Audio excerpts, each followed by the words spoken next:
सगरो सोर छौरा छै कारी छौरी छै गोर इहे बात के छै सगरो सोर के सकल के छौरी के बाप छोरा घर में मार हो गेलै के सकल के छौरी के बाप छोरा घर में मार हो गेलै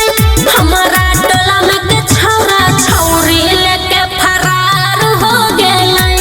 हमारा टोला में के छौरा छौरी लेके फरार हो गेलै।